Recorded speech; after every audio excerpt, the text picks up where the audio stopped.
News Channel 5 on your site presents Kaleidoscope, focusing on people who make a difference in Northeast Ohio communities. Good afternoon, everyone. Welcome to the broadcast today. Cuyahoga Community College will be expanding its public safety training programs and recruiting minority and female candidates for first responder jobs. Thanks to a grant from the Key Bank Foundation. Tri-C's Chief of Police and Dean of Criminal Justice Program, Clayton Harris, is here to tell us more about that. Later on, we'll hear from the Behavioral Health Director at the Free Medical Clinic of Greater Cleveland, Buddy Bailey. He'll explain how the Free Clinic is helping those who are undergoing trauma-related illnesses and tell us about the services available later on the program. After that, the President and CEO of the Greater Cleveland Food Bank, Kristen Warzoka, will explain how children are being assisted through the Food Bank's Summer Meals program. Good afternoon again, everybody. I'm Leon Bibb. Always good to have you with us here on Kaleidoscope. And so we beginning with one of the good guys. Of course, everybody who sits in this chair is one of the good guys or one of the good people of Cleveland. Clayton Harris, Chief of Police at Tri-C. How are you, Clayton? I'm very good, Leon. How are you? Oh, just fine. Always good to have the Chief of Police in the house here from Community College. Things are going well for you over there? They're going very well. Thank you. Very well. How long have you been the Chief of Police at Cuyahoga Community College? I'm actually celebrating my 21st year as Chief of Police. Well, it's working out very well. We're glad to hear about all of that. You've got a special project going on called the Public Safety Education and Training Program. That's correct. What is that? Well, it's actually a center that we built almost 2 years ago at our Western campus. Yeah. And in that center, we actually train police officers, firefighters, EMTs, and paramedics. And it's one of the most state-of-the-art facilities that's built in our entire region for that style of training. And they can come through you, and they can get their start. This is really where they get started, right? Oh, yeah. They not only get started, but we also do advanced training. So we actually take them even to higher levels for those that are actively in the career as a police officer or firefighter or EMT for advanced training and continuous training. And the goal is to get them into that pipeline and into the police and first responder You got jobs. it. That's why it's so important what Key Foundation and Key Bank has done in supporting what we're attempting to do. Right now, we're concerned and we're focusing our attention on the young people out there, the sophomores, juniors, and seniors in high school, and actually trying to entice them into these wonderful careers, these wonderful career opportunities, and showing them how to get involved in these careers and seeking unbelievable opportunities to protect and serve their communities. And that's that summer academy. My notes tell me you've got a youth-focused summer academy. That's correct. That's what you're talking about. Yes. What happens when they, give me just a thumbnail sketch of what happens to somebody who comes in green as grass. They haven't done this before, but they say, Chief, I'd like to be a law enforcement officer. Well, it's two phases. One is if it's our high schoolers, they come in, of course, with no knowledge about pretty much anything on these levels. And we bring in all the professionals out there, active firefighters, police officers, EMTs, all the professionals come in, and they actually show them what they do. And they give real examples of what they do. I mean, they see a real police car. They see a real fire truck. They actually see a real fire because we have the ability to set certain areas on fire and use real fire hoses to put them out. So they get to see a lot of different things and opens their eyes to these new careers. Now you get another young person, probably 21 years old, that really wants to go into this profession. But we bring them in and we take them through our certification program, state certification program, that when they complete that state certification, they can actually go out there and get a job as a police officer or a firefighter. Now you really let them know specifically, this is the kind of work that you're going to be doing. We fall in love with uniforms and with badges and all the stuff that you wear, the weapons and all of that. But you let them know this is serious work. Oh, it's extremely serious work. And it's our programs are certified by the state of Ohio. Our police program, it takes 654 hours to complete. Our fire program, it takes 250 hours to complete that program. But trust me, they start from the ground up, and by the time they're done and take their state certification, they're able to do the job anywhere in the state of Ohio. Now, we've got a graphic on the screen right there. We'll keep that up so people can write that down with a pencil and paper. Those are the numbers that they can call to get more information on this basic police academy or the private security academy or the fire academy right there at Cuyahoga Community College. That's correct. You say you do this on the western campus of Tri-State. Yes, that's where we built our state-of-the-art facility. It's on our western campus, and we call it the Key Bank Public Safety Training Center. What's the criteria for somebody coming in? What do they need to have when they come to you? Well, first you need a clean record. That helps. That's number that one. helps. Okay. If you're going to be a police officer or firefighter or EMT, you need a clean record. You need a clean record. And then you also need to be physically capable. We actually take you through a physical agility test to see your capabilities. How many push-ups can you do in a minute? How many sit-ups can you do in a minute? And how fast can you do the mile and a half? Yeah. So you have to have that. You have to go through a drug screen testing. Of course. And so we take you to also a small psychological testing before entry into our academy. What about getting them into that pipeline? Now, how do you get them into police or fire or EMT work? You actually, if you are part of our organization or you contact us, police departments, fire departments are contacting us on a regular basis looking for people to join their forces. And we help, we mentor them, we engage them, and we direct them into great paying jobs out there. So we actually work with them until they're fully employed. Well, let's put that graphic, if we can put the control room, if they could put that graphic on there, because there are several phone numbers that people can tie into, and I'll just leave that up there for a little bit. You've been a police officer for 21 years over at Tri-C. Correct. And before that, you were at Cleveland and East Cleveland. This has been satisfying work for you? Satisfying. It's been the greatest type of work that I could ever imagine in my life. And believe it or not, prior to becoming a police officer, I was a firefighter. So I have a unique opportunity to show students a way to become engaged in all different levels of public safety work. Now we're able to train them and use a lot of my expertise and others out there expertise. Our instructors are current police, firefighters, and EMT people that are out there doing the job every day that work also as instructors for us, teaching these young people how to be the best they can be. Chief Clayton Harris of Tri-C, Cuyahoga Community College, we appreciate your being on here, and we wish you well with this program. Thank you, Leon. We hope we've been able to do a little bit of recruitment right here. Okay. Thank you. I'll take a break. Stick with me. I'll take a break. I'll be right back. This is Kaleidoscope. I'm Leon Bibb. Back after this. Welcome back to Kaleidoscope. Good to have you with me. The Free Clinic of Greater Cleveland offers a variety of services to Clevelanders who are without health insurance and are unemployed or underemployed. Behavioral Health Director Dr. Buddy Bailey assists patients who are victims of crime, witnesses to violent crimes, and those suffering from PTSD.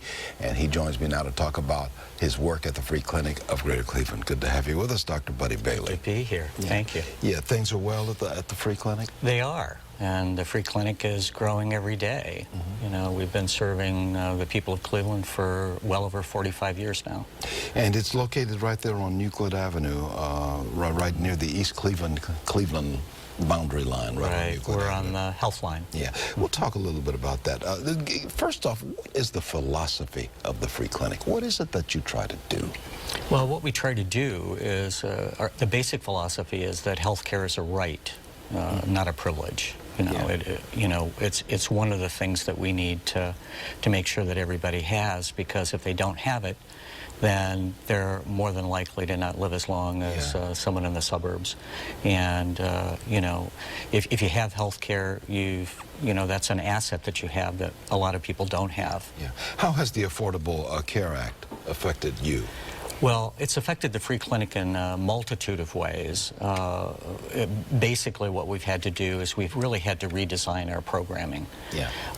We still provide services to people who are underinsured or uninsured, but we can also now see people who have insurance, which is something new for the Free Clinic to be doing. Yeah. You're in charge of the Free Clinic's Behavioral Health Department. Yes. You see trauma cases. Yes. What kind of trauma do you see? We see lots of trauma cases around gunshots. We see, you know, violent crime in the city, trauma in the home for example, people who have been abused as children, women who have been in domestically violent situations, and they come to us to either extricate themselves from the situation or to try to mend the aftermath of that, the symptoms that they're experiencing after that. You were talking about the home just a minute ago. Does poverty and crime affect the mental and the physical health of people? Absolutely. Absolutely. We see that every day. You know, most of our people who are, for example, one of the statistics is that people who have mental illness, who are generally quite poor in many circumstances, live 35 years less than people who do not have mental illness. And so we struggle with that every day about how we're going to help our people get the services that they need and get their needs met. In a few days, I know you're holding an educational forum Wednesday, June the 29th. Yes. What happens at that educational forum? Well, they're going to talk about violence. And, you know, what are the consequences of violence? Where does violence emanate from? And I think we see a lot of that in the media now with the trauma basis. And the trauma in Orlando, and in the political arena, we're hearing a lot about violence in the political arena as well. Where's you're holding the forum on Wednesday, June 29th? It's at Tri-C East Campus. They're on in Warrensville Heights. Yes. East, Yes. On Richmond Road. Richmond. Yes. What, is that open to anybody and everybody? It is open to anybody, and it's free. What time do you start there? I think they're starting early in the morning at 8. It's a half day, 8 to 1, I believe. Tell me about what you do there at your clinic right there on Euclid Avenue. You have a lot of walk-in. Is it mostly walk-in? No. We have walk-in and scheduled appointments as well. We have a variety of services, not just behavioral health, which is mental health, substance abuse treatment, psychiatry. We have medical, dental, HIV, STI, which are sexually transmitted infections. Let me put a phone number on the screen for the trauma counseling program. 707-3406. That's in the 216 area code. You see the number at the bottom of the screen. Or you can go to thefreeclinic.org, thefreeclinic.org. This is a mission for you. Yes. Isn't it? Yes. This is not just doctor doing my job. Exactly. This is mission work. Tell me about that. Well, I came to the Free Clinic 16 years ago when I was doing my internship for my PhD and fell in love with the Free Clinic. Fell in love with the patients that I see and the clients that I work with. And, the poor are just like anybody else. But for the poor, a crisis can be having a flat tire and not having the money to fix it, not being able to get to their appointment because they don't have a bus ticket. Coming in, and they've experienced a lot of trauma in their lives, and they haven't had any way to pay for the services that they need in order to help them with those issues. And so I feel privileged to be working with them, and I get to hear their stories. And ultimately, the goal is to help them to feel better about themselves and to move through the trauma and maybe make their lives better in the long run. Give us the address on the Free Clinic. I know where it is. I don't know the address, though. 12201 Euclid Avenue. Yeah. And that's in Cleveland, 44106. Yeah. Right near the East Cleveland boundary line, 12201 Euclid Avenue.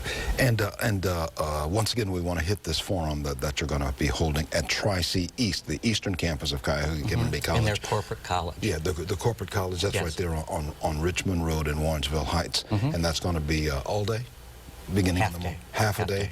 And it's going to be Wednesday, June the 29th. Yes. Okay, starting in the morning, I would imagine, and going into half the day. Dr. Buddy Bailey, Behavioral Health Director for the Free Medical Clinic of Cleveland. Good to have you on the broadcast. Thank you, Leon. And thank you for what you do, my friend. Thank you so much. Thank you. I appreciate that. I'll take a break. I'll be right back. We're going to be talking about preventing hunger as much as we can in this area, especially this summer. Good to have have you with me today on Kaleidoscope. As always, you know, the Greater Cleveland Food Bank is working to make sure children in Greater Cleveland get meals during the summer months, especially. The president and the CEO, Kristen Warzoka, joins me right now to explain what happens when school is out for those students that we are talking about who would normally eat breakfast or lunch at school, and how the food bank's summer meals program is helping the kids out. Hey, Kristen. Hey, thanks for having me here today. Oh, good to have you with us. Well, before we get to the children, we're still talking, and we're going to talk specifically about them, of course, but hunger in Northeast Ohio is still with us. Unfortunately, it is. It is still an issue, and people are very often surprised when I tell them that we're serving more people now than we were before the recession. Is About that right? 250,000 people a year turn to the food bank or one of our member agencies for assistance. And this is not just a Cleveland story. This is a how big a footprint do you cover? So we provide food and support to member agencies and clients in a 6-county area. So that's all the way east to the Pennsylvania line and south to the Mansfield area. So, you know, there's a reason we're called the Greater Cleveland Food Bank. We do go well beyond the city of Cleveland, and there is need and there is hunger in every county that we serve. And when a youngster, especially when a youngster or anybody else is not eating properly, it affects the learning power of the brain. Oh, it absolutely does. It has a really significant long-term impact on growth, on education, on development, and on their health. Low income kids who aren't eating nutritious food on a regular basis have far more health problems because nutrition is important to all of us. So you've got a summer program geared specifically to children, don't you? We do. So this summer, the Greater Cleveland Food Bank, in cooperation with a long list of community partners, is offering free breakfast and lunch at sites across our community. This year, we have 112 sites where the food bank is preparing the meals every day in our kitchen, where families who are struggling, kids who don't have access to meals in the summer, can go for a free meal. We also have a new partnership with the Cleveland Municipal School District, and we are supporting their efforts to provide meals at 27 additional sites. So the idea here is to make sure we've got as many sites as we have available as possible to kids in a variety of communities. So when those families are struggling, kids know where they can get a meal. We got more than 100 sites, so we can't put them all up on the screen. So where can people find where these sites are located? They can call our help center at the food bank at 216-738-2067. And we will do a couple of things. We can give them the location of a site in their neighborhood that's convenient for them. We can also refer them to other resources. So in the summertime, we do a lot of fresh produce distributions throughout the community. So we can tell them where they can find one of those. And we can enroll them in benefits over the phone, including SNAP, formerly known as the Food Stamp Program, which can be a critical resource. Now, this food that you give, whether it's prepared food, a prepared meal, or whether it's still in the can or in the packaging as it comes from the supermarket, this food just does not materialize. How does this food get to you so that you can get it to where it's needed? It's a great question. So we work with members of the food industry. The food bank was actually started as a way of minimizing food waste, believe it or not. When a number of volunteers from local hunger centers who didn't have the food they needed for their clients came together with members of the food industry and said, who had surplus product, and said there's got to be a way that we can connect the dots, and they did, and they started the food bank. And so now for more than 30 years we've been providing food. Last year we provided access to almost 47 million meals and made those meals available, sometimes in the form of a bag that a client can take home, non-perishable food, sometimes in the form of fresh produce, and sometimes in the form of actual meals that we're preparing in our kitchen. And you've got a huge warehouse there. I see a warehouse right there on the East Shoreway on I-90. Yep, in the Collinwood neighborhood. Collinwood neighborhood of Cleveland, Northeast Cleveland, and you're able to store the stuff that you need to store. You've got the machinery to move at. You could also take some money, right? Well, money always helps. That is true. That way you could go and you can buy the products that you need to get to the That people. is because true. if somebody gives you $1, Yep. you can stretch that. Yep. That dollar equals a whole bunch of other Yep. dollars. So we'll need to raise about $12 million this year to provide access to those 47, or actually this year our goal is 51 million meals. So every dollar donated to the food bank helps us provide enough food for 4 nutritious meals year-round to all sorts of clients who need our help. So people can go to the website, they can go to your phone, and they can go right straight to your location. Yep. It's GreaterClevelandFoodBank.org is the website. Yep, that's the easiest way to give. GreaterClevelandFoodBank.org. There's a phone number of 216-738-2067, which Kristen Warzoka gave just a little bit ago. And you're located at 15,500 Waterloo Road. And we're always, in addition to donations of food and money, we're always looking for volunteers too, particularly this summer. You know, we're making 7,000 meals a day for low-income kids in our kitchen, and we rely on volunteers to help us do that. And so you can also go to our website to learn about volunteer opportunities. Good deal. I'm going to take a break. I'm going to return right after this. This is Kaleidoscope. I'm Leon Bibb. We continue our discussion with Kristen Warzoka after these words. We're joined now on the Morning Exchange segment with Marsha Mockaby, the Urban League of Greater Cleveland, but we're going to continue our conversation with Kristen Warzoka. This thing, we were talking about the Cleveland Food Bank and hunger. Put a cap on it, on why we've got to fight this problem of hunger in Northeast Ohio. Well, the fact is that access to nutritious food on a regular basis is absolutely critical to learning and health and development, and we have a responsibility to make sure that everybody in our community has access to the food that they need every day. And that's why you've got that summer summer's a meals critical program. time to be able to do that. Yeah, for the kids, we got to keep them healthy, and the adults healthy as well. So please make a contribution to the Greater Cleveland Food Bank, either financial or send some food over there. Yeah, or your time. Okay, or your time, volunteer. You agree with that, don't you, Marsha Mockaby of the Urban League? Well, I most certainly do. And for my friend Chris here, one of the things that we do at the Urban League is we actually have a number of our young people come over and volunteer at the food bank, because it's such an important issue in our community. And when we are looking at, from the Urban League perspective, we're looking at closing the equity gaps in education, making sure that young people come prepared to learn. They've eaten a healthy meal.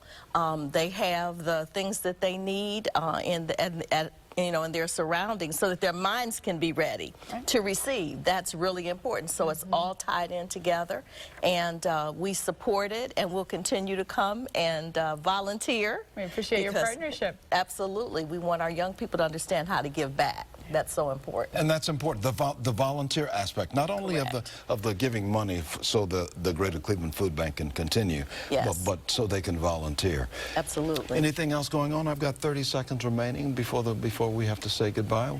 Well, I tell you, it's just been an exciting time in our town here recently.